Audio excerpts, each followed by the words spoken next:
When it comes to cooking meals, drying clothes, heating water, and my home, nothing beats natural gas from CenterPoint Energy. It's my most affordable energy option. It costs less to use than electricity, propane, and heating oil. So if you already have natural gas, keep it.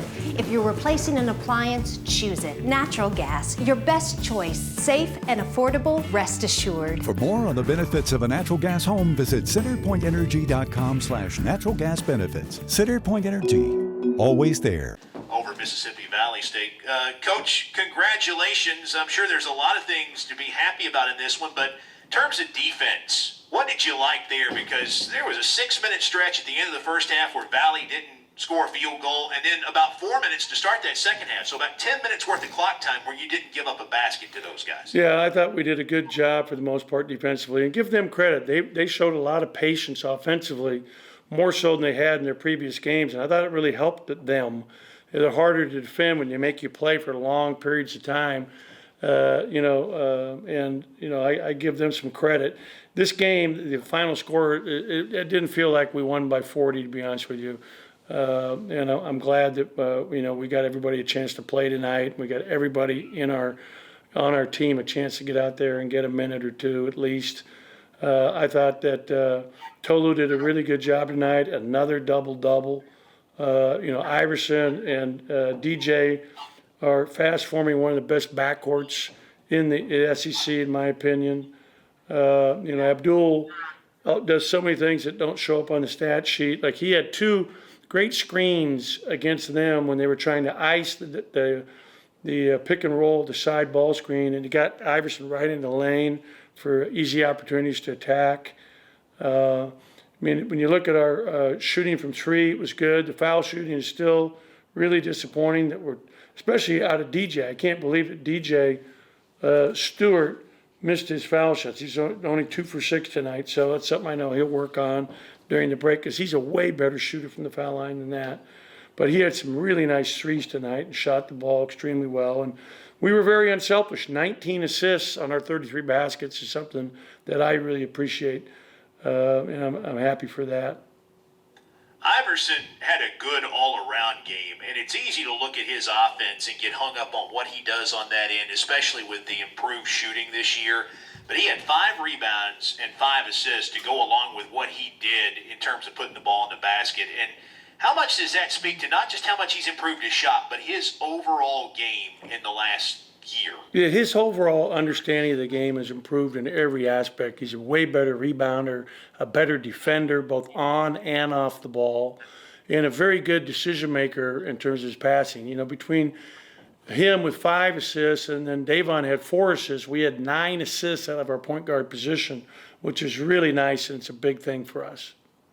And then Tolu comes up with another double-double tonight, and it felt like it was kind of quiet watching him, but he's so good, it seems, at using his body to get position. And I know one of the things you talked to him about in shoot-around is going quick when he gets an offensive rebound. Don't try to put the ball on the floor. How much is he getting better at that? How's that helping his numbers go up offensively? Yeah, I think it helps him a lot. He has had the habit to always dribble when he gets the ball in the post. And even his offensive foul tonight, in the second half, his 3rd foul was a dribble, where he just kept.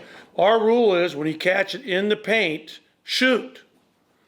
And that's a general rule, but it's the right rule for bigs. Thank you.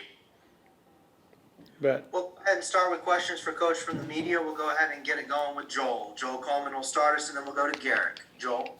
Ben, this is kind of, I guess, picking up where you were talking about there, when you get in the paint, shoot it. But you guys outscored them by 32, I think, in the paint tonight. Out-rebounded them by about 23, if my math was right there. But did you kind of feel like going in that down low, whether it was on the glass or scoring, that was an area you all had a pretty big advantage tonight? Yeah, especially with the fact that they had 2 players. Their starting 4-man, Cunningham, was out with an injury.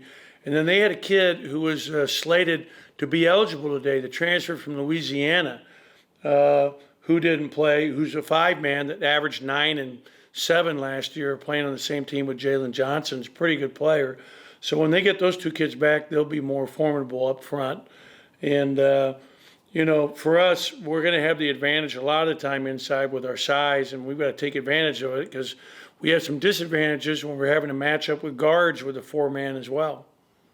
And quickly, if you don't mind following up, you told Neil there that it didn't feel like you guys won by 40 or whatever it was. Just can you kind of expound upon that? Why did it kind of not feel that way? Because it was at 20 there for quite a while, and they were playing us tough. I thought their game plan to be really patient offensively really kept them in the game. Go ahead, Ben, I know in the preseason you were debating whether to keep the guys around for Christmas in Starkville or give them a few days off to let them go home. What did you decide to do, and what's kind of the game plan before Georgia? We're going to practice tomorrow morning before they leave, and I'm going to let them go home. I just think, with everything our players have been through mentally, starting in June with COVID, everything we've had to contend with as a group, it's important to be, able to get it with your family for a few days. And we've discussed with most of our guys are going to be really smart about staying COVID free. I mean, that's the whole key to our season is staying COVID free. And I'm just putting my trust in them. And, our testing procedures here that the SEC have put in place have been terrific. We'll test again tomorrow before they leave. They'll test again upon arrival before we can practice again. To me, it's important they get a few days to be with their family and to be able to relax at home. We have probably about 4 or 5 of them that are actually going to stay here and not go anywhere. But there'll be, 7 or 8 of them that are going home, 9 of them going home. Then I know that you'll probably look at them a lot more closely over the next week or so, but just initial impressions of Georgia and their hot start. I have not seen Georgia play a wink. I followed that. We had a great win over Cincinnati. I actually saw maybe 30 seconds of that, but that was it. I just followed their scores. They're playing great. They're undefeated. The point guard's really playing well. So that'll be my challenge here the next 4 days is I'll be watching film on them in preparation for practice when we come back and practice on the 26th. We'll go ahead and get it back to Joel. Joel, go ahead. Kind of keeping eyes on that game and looking at your team. Obviously, it's coming whether ready or not. Here it comes. But do you guys feel like, or do you feel like that you're in a pretty good spot as SEC play starts? Is there anything that's, I guess, after the 8-game non-conference slate that kind of concerns you? I feel good about our team. I feel we got the improvements that we've made. I think we're playing, pretty good defense. I think we're getting better offensively. I would love to start out the season the way it was planned with 4 games leading up to that tournament with Iverson, everybody healthy. Things happen. It is what it is. But, the bottom line is the SEC is a whole new season. Everything starts over in terms of SEC play. And once it starts, it never stops. 19 games, and they're coming at you. Actually, 18 games because we played one in December, but 19 total. Starting, at Georgia, it's tough. It's a grind. It's going to be a real challenge. Our league is so good. And you look at Arkansas and how well they played, and Tennessee. Tennessee hasn't had a game within 20, I don't think, or 30.